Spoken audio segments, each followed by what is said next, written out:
안녕하셨습니까? 양영태 TV의 양영태입니다. 오늘은 2023년 9월 26일입니다.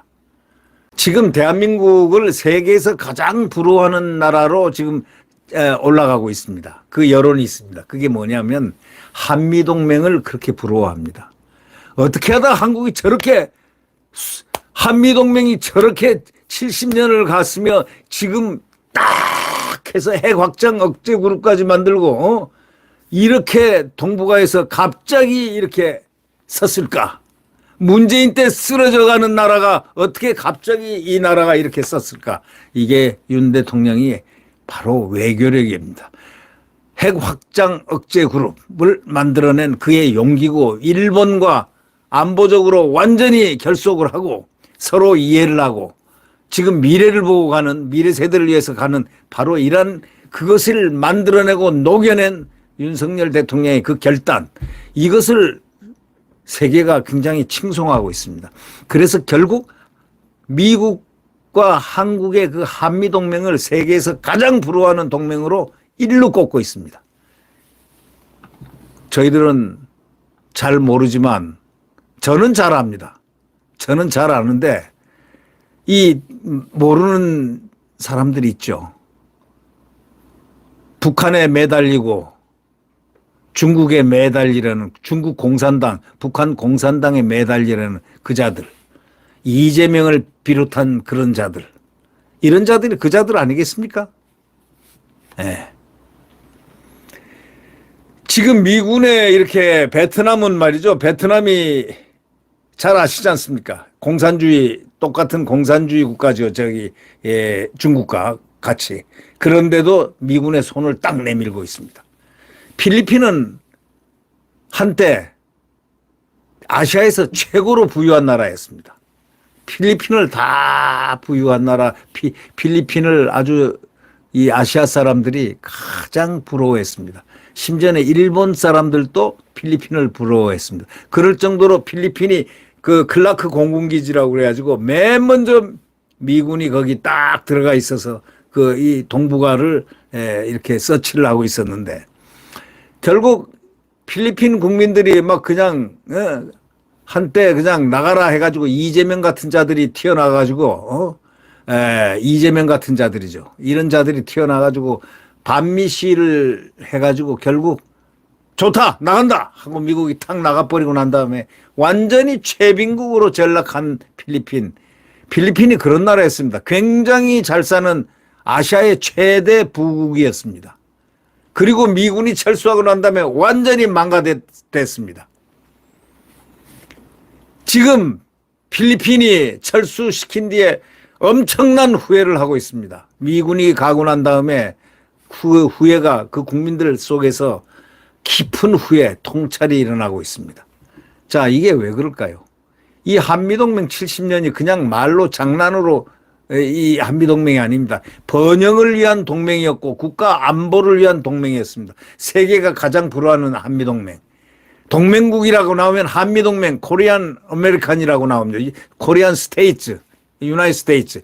이 미합중국하고 한국과의 이 동맹은 이거는 뭐 세계적으로 가장 제1의 동맹이라고 할 정도로 남들이 부러워하고 있습니다. 미국과 베트남은 1960년부터 75년까지 오랜 전쟁을 치른 불구대천 원수 아닙니까? 베트남이. 그런데 미군이 약 6만 명, 베트남인이 약 200만 명이 베트남 전쟁에서 죽었습니다. 미군도 6만 명이나 죽었고 베트남 사람들이 200만 정도 죽었습니다. 그런 양국이 지난 10일 하노이에서 정상회담을 갖고 양국 외교 관계를 최상위 수준 포괄적 전략 동반자 관계로 격상을 시켰습니다. 다시 말하자면 미국 대통령의 베트남 방문은 미군 철수 50년 만에 처음이었습니다. 그래서 아주 포괄적 전략 동반자 관계의 그 협정을 했습니다. 왜 했겠습니까? 돌이켜보니 이 미국이란 나라가 무슨 나라란 걸 알았기 때문에 이 나라는 남을 침략하는 나라가 아니라 남을 도와주는 같이 번영하는 세계적인 번영을 꿈꾸는 그런 자유민주주의 국가라는 것을 공산주의 국가가 알아차린 겁니다. 그리고 같이 함께 가자 이렇게 된 겁니다. 이 남중국의 영토를 둘러싸고 나날이 커지는 중국이 공산당인데 계속 베트남을 공격을 하거든요. 땅을 먹으려고. 그러니까 베트남은 미국의 눈을 돌렸습니다. 딱 이 자기 나라도 지키고 베트남도 지키고 번영도 하고 해서 중국을 능가하겠다.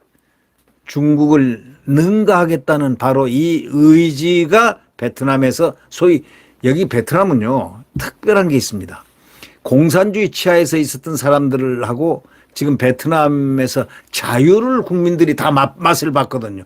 그게 다 통합이 되고 킬링필드로 거치고 하는 동안에 그 자유스러움이라는 것을 베트남인은 다 알게 됐습니다. 이 자유국가 자유로워야 된다. 이래가지고 미국과 아주 굳은 맹세를 하고 이제 같이 손을 잡았습니다.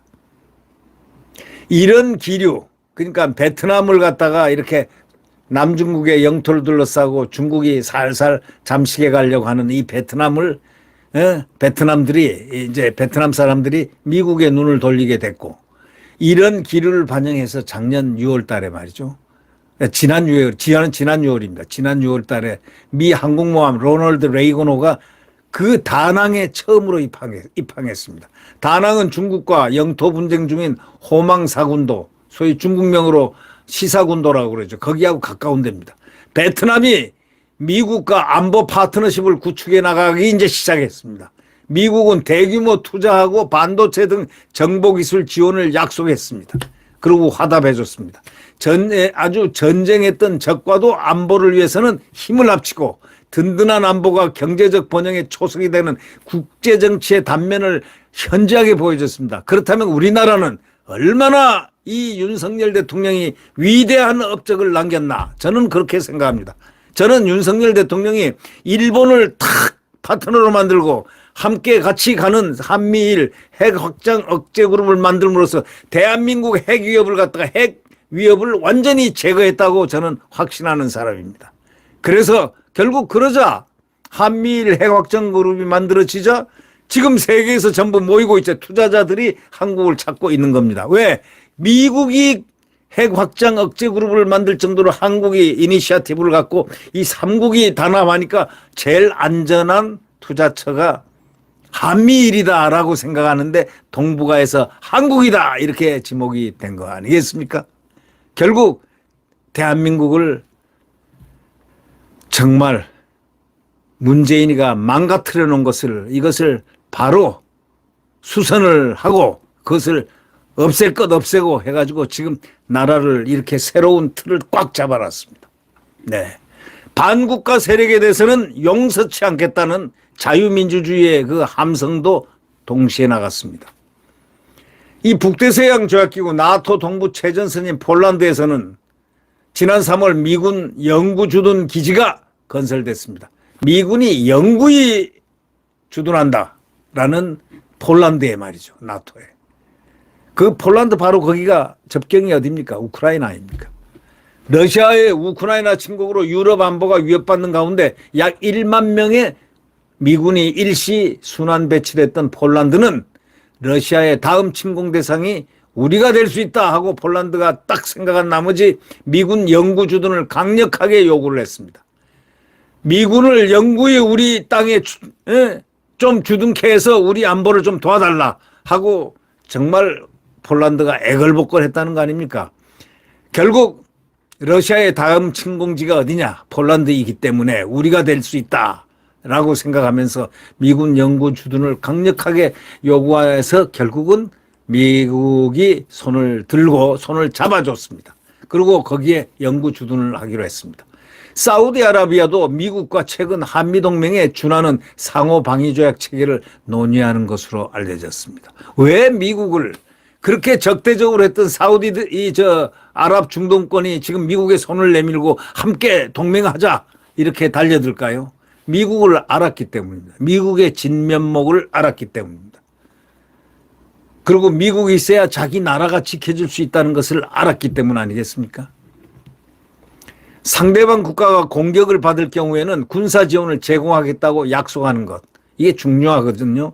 미국이 사우디와 이스라엘의 관계 정상화를 추진하면서 빈살만 사우디 왕세자가 강력하게 내건 조건인데 사우디 측은 상호 방위 협정이 이란이나 다른 무장 파벌들의 잠재적인 공격을 억제하는 역할이 될 것이라고 판단한 것입니다. 반면에 필리핀은 말이죠. 1992년 미군을 철수시킨 후에 그 막 국민들이 데모하고 이재명 같은 자들이 나타나가지고요. 이 막 반미 데모하고 말이죠. 이 정청래 같은 자들이 일어나서 반미 데모하고 한 겁니다. 이 필리핀이 말이죠. 그 대단했습니다. 옛날 막사이사이 대통령이 있을 때 그 뒤로 말이죠. 뭐 아주 미군 철수를 하면 무슨 당장 뭐가 될 것처럼 했는데 되자마자 완전히 최빈국, 최고로 가난한 나라로 떨어져 버렸습니다. 오죽하면 한국에 옛날 한국을 알기를 우습게 생각한 나라 그 나라 아닙니까? 왜? 국민소득의 차가 10배, 20배 차이가 났으니까 말이죠. 그런데 이제는 한국에 언제부터 한국에 지금 와서 일도 하고 노동도 하고 하지 않습니까? 이 필리핀이라는 나라가 아주 선진국의 최선진국이었습니다. 이 아시아에서. 근데 지금 그렇게 됐는데 이제 미국이 나간 것을 그렇게 개탄하고 후회를 합니다. 그러나 미국은 지금 쉽사리 안 들어갑니다. 아무데나 가서 오라고 한다고 들어가고 하지 않습니다. 미군을 몰아내고 그 자리에 외국인 투자공단을 만들면 글로벌 기업이 몰려온다는 그런 구상을 하면서 선동선전에 넘어갔지만 결국 나중에 안보 리스크가 커진 나라에서 누가 투자를 하겠습니까? 글로벌 기업은 하나도 없습니다. 투자할 기업이 없습니다. 안보 리스크. 우리 대한민국 미사일 빵빵 김정은이가 쏘아대는데 여기 무슨 대책도 없는 이곳에 무슨 그래서 문재인이 국고를 다 털어먹은 겁니다. 보십시오. 문재인이 왜 털어먹었냐? 자기는 안 털어먹었다? 아니 숫자가 나오는데 지금 여태까지 600조가 대한민국의 부채였습니다. 여태까지 쫙 지금까지 대한민국의 부채가 600조였는데 문재인 5년 동안에 말이죠. 몇십 년의 대한민국의 부채가 600조인데 이거 5년 단 5년 만에 얼마가 늘었습니까? 450조가 늘었던 겁니다. 1000조를 넘긴 것, 반을 훌떡 부채를 더 씌워놓은 것. 뭐라고 얘기할 겁니까? 그거 말하면요 말 못해요. 아무 말도 못해요. 그리고 곡간 다 털어먹었지 않습니까? 남겨놓은 게 윤석열 대통령에게 남겨놓은 게 뭐가 있습니까? 퍼주기 하고 그리고 잘 나가는 수입원 탈원전 원자력 없애버리고 소득주도 성장 이거 거꾸로 마차가 사람을 끌어간다는 끄는 그런 대도하는 말이죠. 소득주도 성장 세계에서 하는 나라가 어디에 있습니까? 지금. 그런 짓을 하고 온통 나라 도보다리에서 USB를 적장한테 건네지를 않나. 9.19 군사합의를 해가지고 대한민국 국가 병력을 갖다가 국군을 갖다가 완전히 당나라 군대로 만들었지 않나. 바로 이걸 보면서 이 대통령을 그래서 대통령이 중요한 거다. 지금 윤석열 대통령 아니었으면 이 나라 망했습니다. 한마디로 이 나라 대한민국이 없어졌습니다. 문재인이 항상 한 얘기가 딱 두 가지 아니에요. 하나는 국가가 국민을 책임지도록 하겠다. 어떻게 국가가 국민들을 자유주의 국민들을 책임을 집니까? 그건 공산주의로 가겠다는 뜻 아닙니까? 두 번째, 자기가 얘기했잖아요. 취임식 때인가 언젠가. 아무도 생각하지 않는 그곳으로 우리는 간다. 그런 비슷한 얘기했죠. 아무도 가보지 못한 곳. 그게 어딥니까? 그게 그거 아닙니까? 그래가지고 독재를 했죠. 코로나 3년 동안 집회도 못하게 거리두기를 하고. 그러면 자기가 진정으로 K방역을 위했다면 중국에서 의사협회에서 6번이나 중국에서 오는 비행기하고 항만을 막아주세요 하고 봉쇄를 해달라고 6번을 의견냈는데 더 활짝 열어놨지 않습니까? 처음부터 끝까지. 오히려 중국은 봉쇄를 했습니다. 나중에 우리를 또 거꾸로 봉쇄를 했습니다. 말 한마디 못한 그 K방역. 여러분 기억하십니까? 백신 못 구해가지고 휘청휘청 하던 거. 그게 고의였냐? 아니면은 진짜 못 구해서 못 구했냐? 별별 얘기들이 다 나오고 있잖아요. 그래서 결국 거리두기를 딱 해가지고 집회를 못하고 데모를 못하고 국민들의 불만이 나갈 수 없도록 쫙 바로 그냥 일종의 3년 동안 군사계엄령을 갖다가 펴놓은 거하고 그 결과하고 똑같았습니다. 거리두기 하면 잡아가고 거리두기 위반하면 자기 편들은 괜찮고 보통 시민들이 딱 거리두기에서 5명 이상 모이거나 4명 이상 모이거나 3명 이상 모이면 그것도 자기네들 수시로 입맛에 따라서 그동안에 정치 잘 했죠. 잘했어요. 근데 어떻게 잘했냐. 자기들이 요리 다 해먹었습니다. 대한민국에 남은 게 하나도 없습니다. 알바끼밖에 안 남았습니다. 네, 이런 상황을 만들어 놓은 그래서 지금 한미동맹 세계에서 그렇게 부러워하고 있습니다. 지금 이번에 대한민국에서 윤 대통령의 가장 큰 업적은요. 한미일을 갖다가 완전히 핵 확장 그룹을 갖다가 만들어내고 일본을 갖다가 파트너로 만들어내서 같이 함께 가는 이렇게 국가가 됐다는 것. 그리고 우리가 엄밀히 따지면 전쟁이 일어날 때 후방기지가 어디입니까? 지금 우크라이나 후방기지는 폴란드입니다. 대한민국의 후방기지는 어디겠습니까? 일본에서 군수공장이니 뭐니 이런 데서 군수품이 나와야 되고 거기에 소위 미군이라든가 연합군이 거기에 대기하고 있고 또 이렇게 배치되고 교환하고 이렇게 돼야 되는 바로 후방기지가 가장 후방기지가 없으면 전쟁을 수행 못합니다. 뭐 군대 갔다 오신 분들은 다 아시겠지만 후방기지가 없이 대한민국은 절대 전쟁을 치를 수가 없습니다. 지금은 신라시대 2조 시대, 백제 시대가 아니기 때문입니다. 지금은 후방기지가 반드시 필수적으로 필요합니다. 6.25 때부터도 벌써 후방기지. 지금 우리 대한민국은 후방기지 역할을 할 수 있는 일본도 있습니다. 지금 이렇게 대한민국이 이런 안보적 차원에서 획기적인 선을 그어서 갑자기 선진국 대열에서 한국 코리아를 이렇게 우러러보게 만든 그 윤석열 대통령 우리는 그 리더십을 굉장히 높게 평가를 해야 됩니다. 아니 높게 평가 정도가 아니고 대한민국의 하나의 그 획기적인 이 전환점을 만들었다. 소위 이니시아티브를 지었다. 이것은 자랑스러운 얘기입니다. 필리핀이 미군 철수한 뒤에 말이죠. 경제하고 안보 두 마리 토끼 다 모두 다 잊어버렸습니다. 안보도 잊어버리고 경제도 잊어버리고 그 부강했던 미군을 몰아내고 그 자리에 외국인 투자공단 만들면 된다 하고 했다가 보니까 완전히 안보 리스크가 커졌죠.